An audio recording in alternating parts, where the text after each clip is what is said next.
Eddie, congratulations. Another tough test, but you had the results come through. Can you just give us your assessment of the game? Really pleased with the leadership of the team. I think Courtney and Owen and Genge and Jack Noel particularly really set the platform for a young team. You know, again, last 20 minutes of the game we got 6 guys under 10 caps, but their contribution to the team has been outstanding all tour. And we just, you know, we had to fight like anything today, and we kept in there. We weren't at our best, which sometimes happens. You know, that's rugby. And when you fight like that and win a game like that, it's a big achievement from the team. But, you know, all the credit goes to the leadership group. Sure. And Tommy Freeman and Freddie Stewart, what was your view of their performances? Yeah, no, both of them did well. You know, they had a bit of ball. I think they had, 70% possession or some ridiculous figure. So they had to do a lot of defensive work, and both learned a lot in that game. That last 10 minutes in particular, I think they defended 20 paces at one point. Was that knowing what was coming from Australia, or was it all just heart and defence? Well, we thought Australia would throw it around this week. You know, they've probably been more conservative than we thought they would be. Playing at the Sydney Cricket Ground, and it looks like a big pitch because it's in the middle of a cricket oval, and so it has illusion that it's a bigger pitch than it is, and they were always going to throw it around, so we had to defend well. I thought, you know, the longer the game went, the better we defended. It reminded me a lot of the second test in 2016. We were very similar. They were side to side. We had to defend long phases and then pick the opportunity to get a poach, and we did that really well. Eddie, did you change anything defensively? Because in the first half they were making 9 breaks. No, just better spacing, better attention to where the issue is. Just very small things. Eddie, can we just check that your scrum half change wasn't injury related? Was that? No, it was tactical. Right, We're always going to use the 2 for 80, as I said. So that's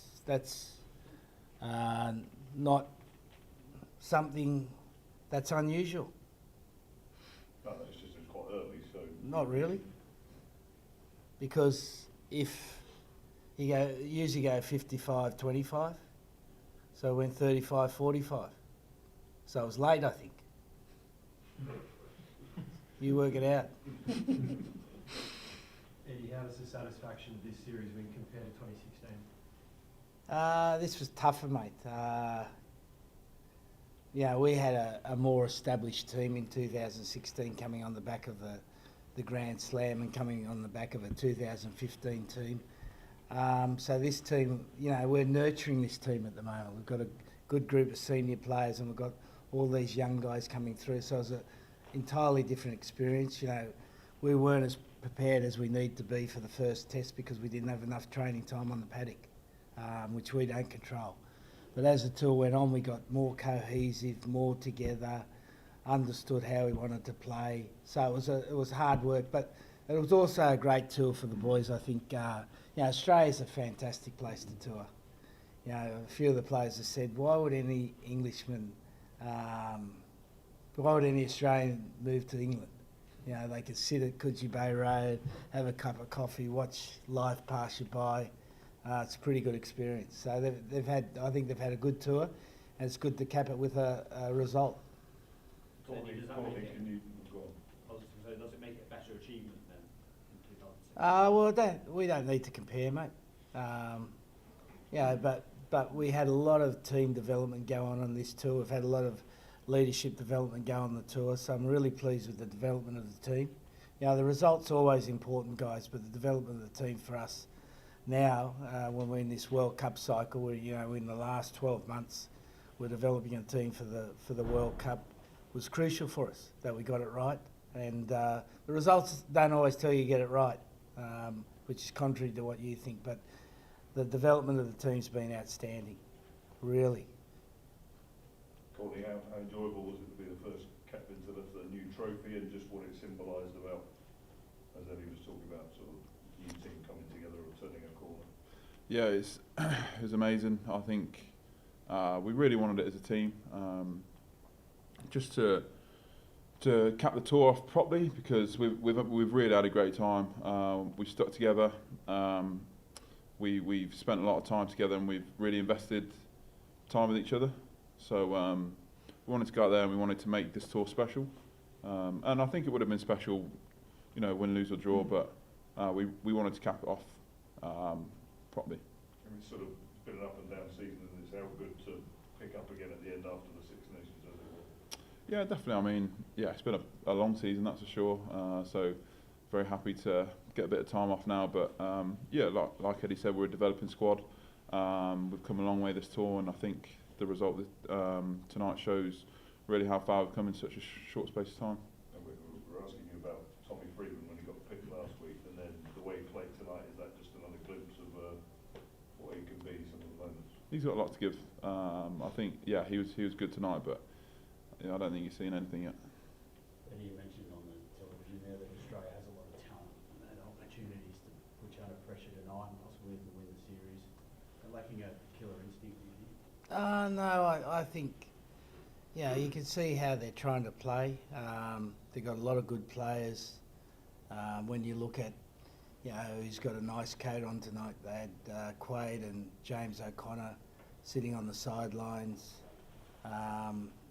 They've got plenty of talent, and I think they know how they want to play. But like anything, it takes time, mate. It takes time. You've got to be patient. Were you, Yeah. were you surprised they left out James O'Connor? I don't comment on the team selection, mate. You know, everyone comments on my selection.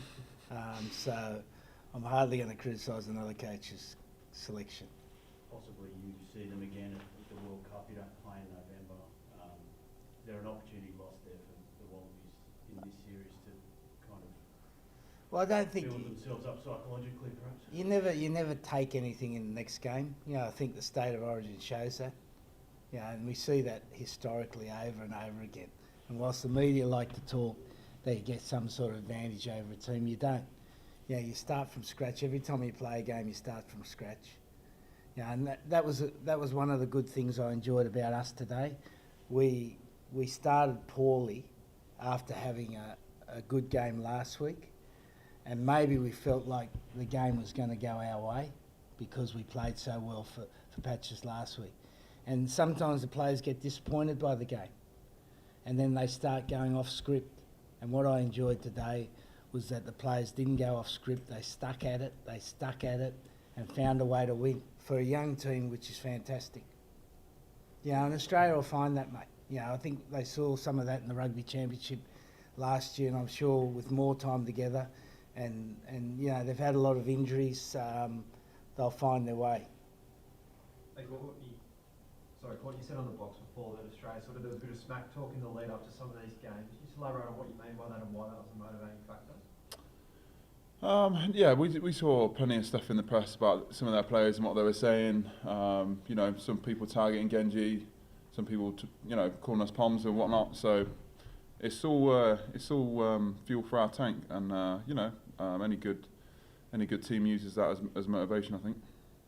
Courtney, a fair bit of success at the tackle both these last two tests. What do you think's giving you the edge there? In our defence? And the breakdown as well.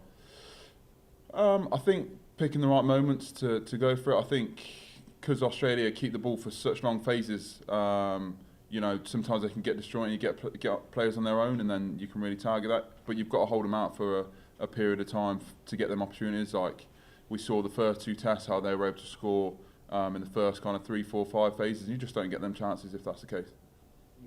Last couple of days, thanks. Sorry, Dan. In that last quarter, and particularly in that sort of 20 phase attack, what was going through your head? What was the body feeling? You said it was the longest season. Yeah, it was tough. It was tough, and you know, I spoke the whole tour about how, as a team, we want to have that feeling of playing for each other, and when you're in them kind of scenarios, that's the only thing that gets you through. You know, your body's broke. You've played for 11 months. You're on the end of a tough tour, and you're under the cosh. And what are you going to do? You're digging for your mates, and I think it showed what it means to us.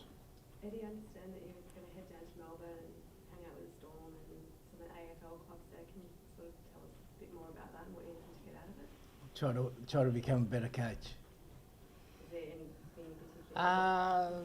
No, just like I think the AFL particularly are very good at communicating with their players. You know, they have them for 24 weeks, so keeping the message fresh, understanding the relationships. And the Melbourne Storm are the toughest team I've seen, so we can always learn from them. So it's great for us that we can spend a week down there and really try to improve our coaching, because we want to get better as coaches. You know, we're asking players always to get better, so we need to be role models. So we'll have a good week down there. Maybe relax at some stage. Tomorrow? Sorry? Are you going to a game tomorrow? No. Just say with Courtney, like for a Lions player who played their last test in August, to play a game like that in, what is it now, July, like it's unbelievable effort. Unbelievable effort. So, you know, it shows you what you can do. But he needs a good rest now. 4 kids at home. I don't know whether you're going to get it, mate. I know, man. It won't be a break. And on that note, we'll let Courtney go there, shall we? Cheers. Thank you, guys. Thanks. Cheers, Eddie. We'll just do a quick writers briefing, Eddie, and then we'll get the players through. Cheers, guys. Thanks.